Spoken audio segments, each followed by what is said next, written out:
नमस्कार। आज हम एक ऐसे विषय पर बात कर रहे हैं जो भारतीय समाज में अक्सर पर्दे के पीछे रहता है। हाँ, मतलब व्यसन और जो हमारी छिपी हुई इच्छाएं हैं उन पर। बिल्कुल। हमारे पास कुछ मनोवैज्ञानिक शोध हैं, विश्लेषण हैं, जो ये शराब, सिगरेट, गांजा, सेक्स, हाँ, वो सब चीजें जिन्हें समाज तो खुलकर स्वीकार नहीं करता पर लोग निजी तौर पर अपनाते हैं। सही कहा। और हमारा मकसद यहाँ किसी को जज करना नहीं है। नहीं, बिल्कुल नहीं। बस ये समझना है कि ऐसा होता क्यों है, लोग क्यों वो करते हैं जिससे समाज गलत कहता है। खासकर जब ये लोग क्या कहेंगे वाला डर हमारे मानसिक स्वास्थ्य पर भारी पड़ता है। हाँ, तो हम देखेंगे कि ये चीजें पनपती कैसे हैं और दिमाग पर इनका असर क्या होता है ना? चलिए शुरू करते हैं। सबसे पहले ये नशीली चीजें दिमाग के साथ करती क्या हैं?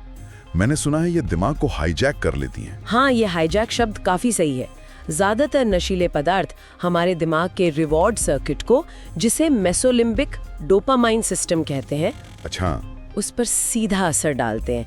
ये डोपामाइन मतलब वो खुशी वाला केमिकल, उसका लेवल बहुत ज्यादा बढ़ा देते हैं। कितना ज्यादा? मतलब नॉर्मल से कितना? कभी कभी तो जो हमें सामान्य चीजों से खुशी मिलती है उससे 10 गुना तक ज्यादा। बाप रे, 10 गुना? हाँ, और दिमाग इसे कैसे पढ़ता है? वो कहता है ये बहुत जरूरी है, इसे दोहराओ। अच्छा, तो दिमाग को लगता है ये सर्वाइवल के लिए जरूरी है। एक तरह से हाँ, उसे सिग्नल मिलता है कि ये दोहराना जरूरी है। और जब ये बार बार होता है, मतलब लगातार इस्तेमाल से, तो असर गहरा होता जाता है। बार बार इस्तेमाल से दिमाग खुद डोपामाइन कम बनाने लगता है। ओह। और जो रिसेप्टर्स हैं जो डोपामाइन को महसूस करते हैं वो भी कम सेंसिटिव हो जाते हैं। तो फिर क्या होता है? नतीजा ये होता है कि व्यक्ति को पहले जैसा महसूस करने के लिए, या यूं कहें कि बस नॉर्मल महसूस करने के लिए, हाँ, उसे ज्यादा मात्रा चाहिए होती है। इसी को हम टॉलरेंस कहते हैं। टॉलरेंस, समझ गया। और साथ ही नशे से जुड़ी यादें, वो लोग, वो जगह, वो भावनाएं इतनी मजबूत हो जाती हैं, उसकी वो जबरदस्त इच्छा, जैसे क्रेविंग कहते हैं, वो पैदा करती हैं। ये तो मतलब सिर्फ विल पावर की कमी नहीं है जैसा लोग सोचते हैं। बिल्कुल नहीं, ये इच्छा शक्ति से कहीं ज्यादा पेचीदा है। दिमाग की पूरी केमिस्ट्री बदल रही होती है। तो फिर ये चीजें इतनी असरदार क्यों होती हैं? क्यों फंस जाता है इंसान? कई कारण हैं। पहला तो वही तुरंत मिलने वाला इनाम, वो डोपामीन का तेज उछाल। हाँ, इंस्टेंट ग्रेटिफिकेशन। हाँ। दूसरा, ये दिमाग को धोखा देती हैं कि ये पदार्थ भी खाने पीने जितने जरूरी हैं। अच्छा। तीसरा, इन्हें छोड़ने पर जो तकलीफ होती है, बेचैनी, उदासी, दर्द, वो विड्रॉल सिम्टम्स।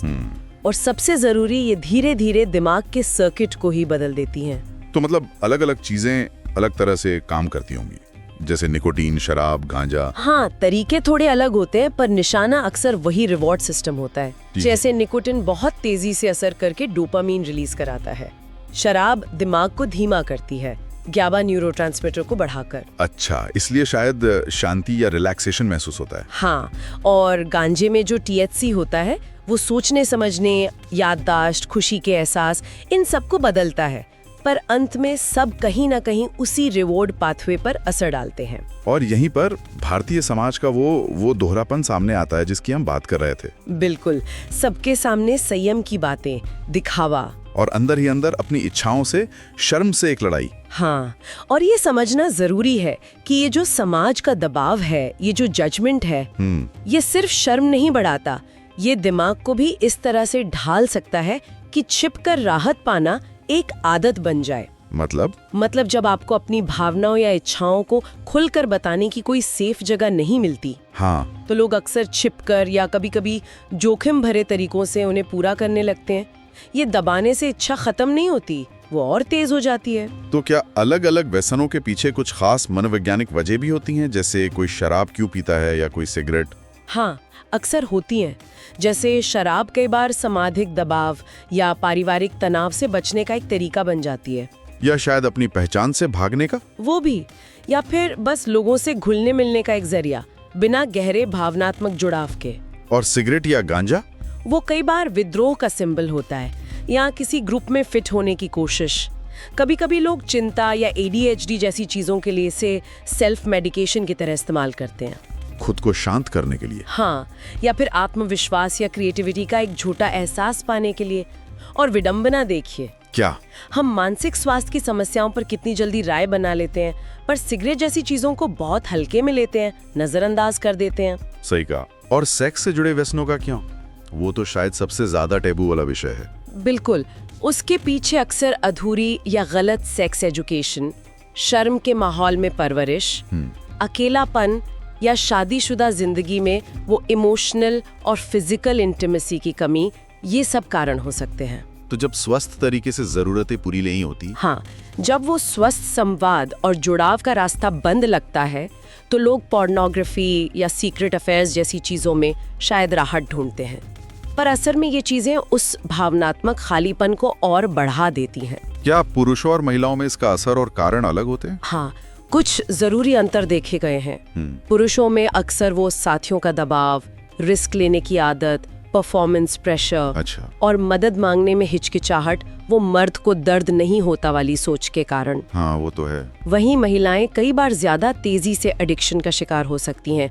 इसे टेलीस्कोपिंग इफेक्ट कहते हैं। टेलीस्कोपिंग मतलब पुरुषों के मुकाबले कम समय में या कम मात्रा में ही गंभीर एडिक्शन हो जाना, और वे अक्सर किसी पुराने ट्रॉमा, एंजाइटी या डिप्रेशन से जूझने के लिए सब्सटेंस यूज को एक तरह की सेल्फ मेडिकेशन की तरह इस्तेमाल करती हैं। ओह, और उन्हें सामाजिक कलंक मतलब सोशल स्टिग्मा भी पुरुषों से कहीं ज्यादा झेलना पड़ता है। ये सब उसी दोहरे जीवन की तरफ इशारा करता है जिसका जिक्र आपने किया था। बिल्कुल, समाज हमें नियम मानना तो सिखाता है, पर अपनी भावनाओं को ईमानदारी से समझना और व्यक्त करना नहीं सिखाता। तो लोग बाहर से कुछ और, अंदर से कुछ और होते हैं। हाँ, हजारों लाखों लोग ऐसा दोहरा जीवन जी रहे हैं। सुबह मंदिर या पूजा, रात को चुपके से शराब, किचन में कहीं वाइब्रेटर छिपा है, कॉलेज या ट्यूशन के बाद दोस्तों के साथ गांजा। और ये जो छुपाना है, ये छिपाना ही चिंता और तनाव को और बढ़ा देता है। कई बार तो पकड़े जाने का डर उस नशे की असल समस्या से भी ज्यादा भारी लगने लगता है। तो फिर रास्ता क्या है? इस चुप्पी को कैसे तोड़ा जाए? शायद सबसे पहला और सबसे जरूरी कदम छोड़ना नहीं है। तो फिर क्या है? बात करना, किसी भरोसेमंद इंसान से, दोस्त, परिवार या कोई थेरेपिस्ट, या कम से कम खुद से ईमानदारी से बात करना। खुद से ईमानदार होना। हाँ, अपनी भावनाओं को समझना, जिसे इमोशनल लिटरेसी कहते हैं। जरूरत लगे तो प्रोफेशनल मदद लेना, सपोर्ट ग्रुप्स होते हैं उनसे जुड़ना, या सिर्फ अपनी डायरी में लिखना, जर्नलिंग करना भी बहुत मदद कर सकता है। ये बात सही है कि संघर्ष करना कोई कमजोरी नहीं है। बिल्कुल नहीं, ये तो इंसान होने का हिस्सा है। और मदद मांगना वो कमजोरी नहीं, हिम्मत का काम है। आपने बिल्कुल सही कहा। ये समझना बहुत जरूरी है कि व्यसन कोई नैतिकता का सवाल नहीं है, कोई शर्म की बात नहीं है। ये एक संकेत है कि व्यक्ति को मदद की जरूरत है। और आखिर में एक सवाल छोड़ जाते हैं सोचने के लिए। बताइए। जब हमारा समाज इतनी सारी स्वाभाविक भावनाओं और जरूरतों पर चुप्पी साध लेता है, उन्हें दबाने को कहता है, तो क्या वो अनजाने में उन अंदरूनी लड़ाइयों को और गहरा नहीं कर देता जिनसे लोग अकेले जूझ रहे होते हैं? सोचने वाली बात है। व्यसन सिर्फ एक इंसान की समस्या नहीं है, ये कहीं ना कहीं हमारे समाज का आईना भी है।